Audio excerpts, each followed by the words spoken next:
Okay, well, today we're going to be doing a shoulder ultrasound. This is just an example of an average sort of protocol in and around a shoulder ultrasound. Obviously, different departments will do things slightly differently, but at least this will give you some good idea as to what a basic shoulder ultrasound scan entails. And obviously, wherever you're working, you need to follow what their department protocol is. So first of all, we need to select the appropriate ultrasound probe. So we're using a 12.5 megahertz probe here. Anything over about 12 megahertz is appropriate. Some of the newer machines you'll be using in and around 18 megahertz. That can be a little bit high for shoulder sonography. However, give it a go. The nice multi-frequency or multi-band probes can sort of compensate to some extent in and around that. But just experiment and see what you can use. As always, use the highest frequency probe possible for the examination that you're doing. So we've selected our probe. Now we need to select our appropriate preset. So at the moment we're on a carotid preset with the L93 probe. We're going to go back to our L12.5 and we're going to select the shoulder preset. So that'll just optimize the machine for musculoskeletal sonography in and around an organ or a structure that's a medium sort of size. So shoulder, knees are all appropriate for this preset. If we were looking at the wrist or the fingers or the toes, we would need to select a musculoskeletal preset that was optimized for very superficial structures. Now, typically you would run through and explain to the patient what it is that you're going to be doing today whenever you examine them, not just for shoulders, but we'll just get on with the shoulder ultrasound.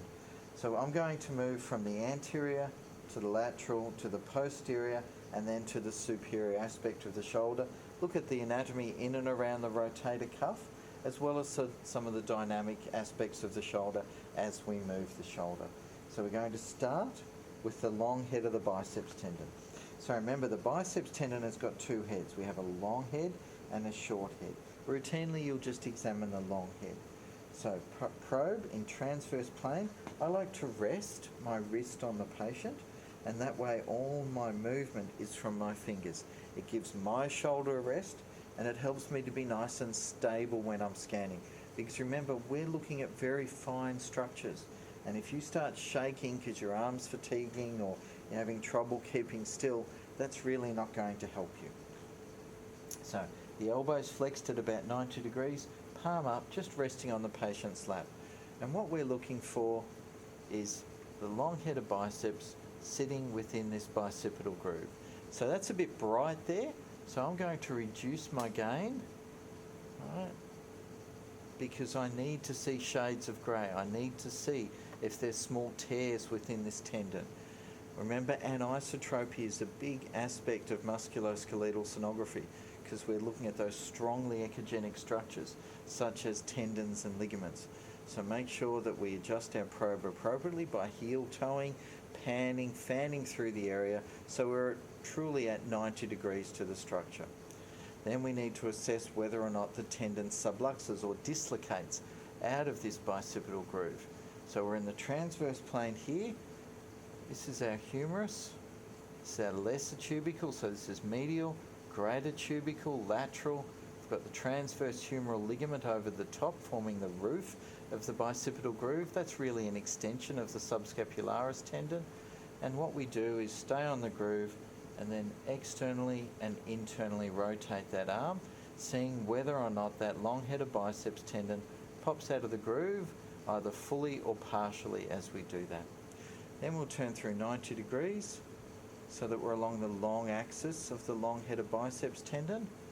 And we want that nice fimbrial pattern, nice black-white lines that we can see here. So remember, we need to heel toe the probe to get that structure at right angles to the probe. Because if we just put the probe on the skin, you can see the angle it's running at, and then anisotropy kicks in and we struggle to see things. So make sure you heel toe and fan so that it's at right angles. Then we would just survey down towards the musculotendinous junction, making sure there's no any evidence of tears. Back up again, so I've gone back to the transverse plane. Just going to move the patient a little closer to the machine so that I can reach the keyboard a bit easier. And then on transverse plane, get that probe probe cable out of the road, move medially, and now we're looking at the subscapularis tendon. So over the top of our subscapularis, we can see that division between the subscap and the overlying deltoid muscle, and there's our coracoid sitting in there. So as we externally and internally rotate the arm, we can assess that tendon. So you'd need to go all the way through, superior to inferior. It's a big tendon, the subscapularis. There's 4 or 5 slips of the subscapularis, so there's multiple heads, and we need to see whether or not there's any evidence, as we externally rotate, of fluid from the shoulder building up in here. Assess the cortical margin, make sure it's nice and smooth. Assess the underlying articular cartilage, make sure it's nice and black and thin. If we're getting wear and tear changes, it'll become more echogenic, and you'll get little fine lines through there. Look at the contour, make sure it's smooth, and assess the structure within the tendon and make sure that it's a nice, fine, even, homogeneous structure. Next thing we'll do is go and have a look at the supraspinatus tendon. So if we have our shoulder here, we can see that we've got our long head of biceps, subscapularis here, and now we're going to have a look at the supraspinatus. So see how that's sitting lateral to the long head of biceps. So we're out here now. So we draw the arm back, keep the elbow flexed at 90 degrees. The supraspinatus tendon's a big tendon as well. It's about 2.5 centimetres in width, and you need to look all the way through it, from anterior to posterior. And how do you know where the anterior is? Well, we can see the long head of the biceps tendon. So sitting posterior to that, we've got supraspinatus, so out in the more lateral aspect of the shoulder. If I move anterior on the shoulder, we've got the subscapularis. So this is where we're looking now. We've got that nice smooth curve to the humeral head, or the greater tuberosity of the humerus, and we can see the supraspinatus sitting over the top here. And we can assess down towards the insertion and then back towards the musculotendinous junction. Now if you notice here within the tendon itself, there's these little black lines. That's perfectly normal. The supraspinatus tendon, as a normal variant, will have tiny little black lines running through it. It doesn't mean they're a tear. For you to be able to diagnose a tear, you need to see those 2 little black lines in both the transverse and the longitudinal plane. Right? This is just a nice, normal, healthy supraspinatus that we've surveyed in longitudinal from anterior all the way posterior, and then in transverse, the insertion back towards the musculotendinous junction. Now you'll note when I'm scanning or surveying through that, I'm constantly angling the probe slightly to account for anisotropy, to account for the fact that those tendon fibres curl around and attach to the humeral head. If you just kept the probe in one plane, the tendon would go black and it would look like there's tears within it. So that's our supraspinatus tendon. Remember, when we're interpreting musculoskeletal images, we either go from the skin down or from the bone up.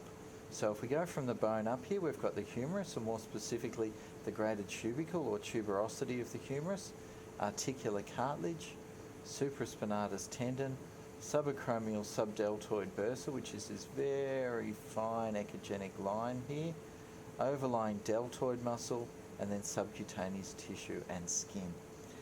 So then you take the hand and place it on the opposite shoulder. You don't need to strangle the patient and stretch it right across their neck, but just wrap it across the arm or across the body, and what that does is it helps to pull the fibres of the infraspinatus and the teres minor out so that you can see them a bit better.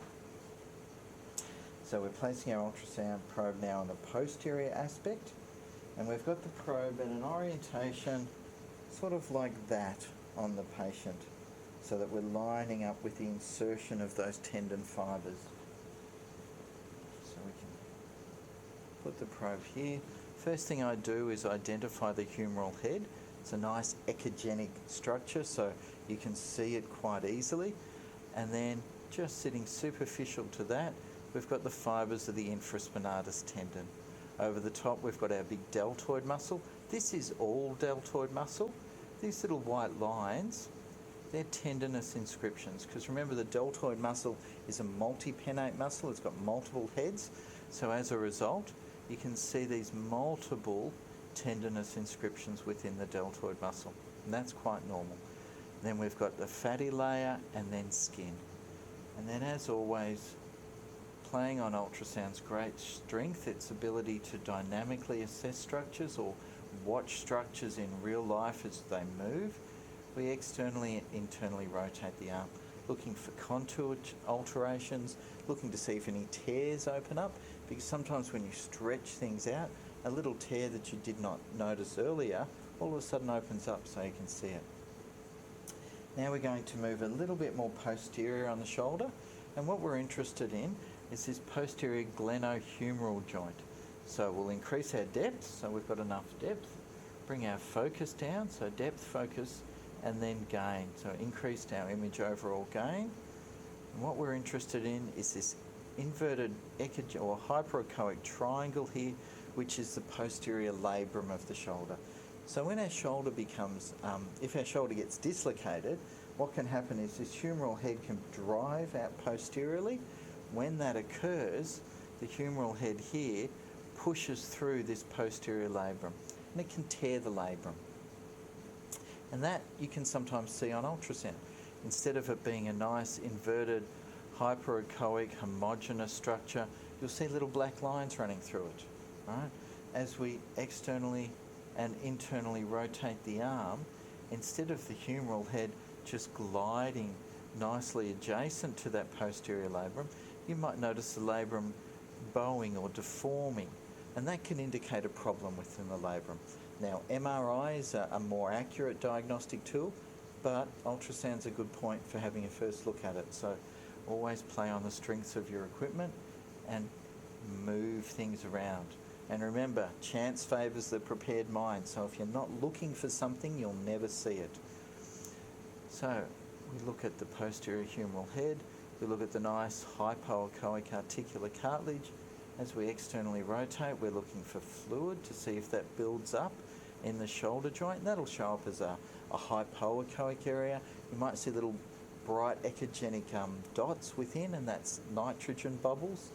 You're more likely to see that after trauma. And over the top here, we've got our teres minor and infraspinatus sitting up here. And then deltoid muscle, fatty tissue, and skin once again. Now, if we stay in that same plane and move medially, just adjust our depth a little. Look for this echogenic line again, and that's what we call the infrascapular or the spinoglenoid notch. So if we get our little anatomy model here again, so this is the posterior aspect of the shoulder. We've got our spinous scapula here, vertebral margin of the scapula, humeral head. And if you can imagine, we take away that teres muscle there, and sitting in that little dip is the infrascapular or spinoglenoid notch. Now, if we look superiorly to the spinous scapula, we've got our suprascapular notch. Now, in those notches runs the scapular nerve. That scapular nerve can be impinged due to defects in this posterior labrum. So if this labrum's torn, synovial fluid, joint fluid can leak out and pool in and around this little notch here. That will look like a hypoechoic spherical area, and that can cause compression on the nerve, resulting in muscle wasting and pain. So go out, have a look. They're rare, but you'll never see them if you don't look for them. And then you just slide the probe superiorly, and you can feel the spine of the scapula, this hard ridge. And so you just slide over the top of that, a little bit more gel. You don't need buckets of gel, but you do need a little bit to maintain contact and allow the probe to slide freely. And if we go just above that bony ridge and angle down, once again look for the bony contour. We can see here, and just in that dip, that's where our suprascapular notch is. So take my word for it, there's a little nerve in there. You can't see it, but there's one there, and if fluid pools in there, it can compress the nerve. Next thing we look for is the acromioclavicular joint. So once again with the model, we've got our clavicle, we've gone anterior now. clavicle here, acromion here. What we're looking for, oh sorry, that's the coracoid, acromion up here. What we're looking at is this clavicle acromion articulation, or the coracoacromion joint. So throughout our life, a lot of force goes through that joint. It's a very small joint. So typically, when we have patients over the age of sort of mid-20s, you'll start to see wear and tear changes. So I've just adjusted my depth, decreased my depth, sorry, brought my focal zone a bit more superiorly. I can narrow the focal width down, and there we can see the articular or the cortical surface of our clavicle and our acromion. And we're interested in the capsule over the top of the acromioclavicular joint. We're interested in how much movement is within that joint. So we're lifting it up and down and looking for excessive movement. The last thing we do is look for impingement of the supraspinatus and the overlying bursa. So once again, that's a little bright. We'll just drop that down a bit. And we're in the longitudinal plane, and we just abduct the arm and look to see if it's jamming as we do that. So one of the reasons I like to control the patient's arm is oftentimes when you ask patients to abduct, even if you explain it, they'll still bring the arm forwards, or they'll hunch the shoulder. All those things can give you a false negative. They can make it look as though the shoulder's normal when it isn't. So by you controlling the arm, by you feeling what their shoulder's doing with your other hand or your scanning hand, you can control the movement and see whether or not that tendon's impinging. And by impinging, it means a change in the contour. So if we look at the surface of the tendon here, as we abduct the arm, the tendon should disappear with no contour change. If you look in this area here, you'll notice that the tendon is bowing. So this is impingement of the supraspinatus. And that's a shoulder ultrasound. Thank you.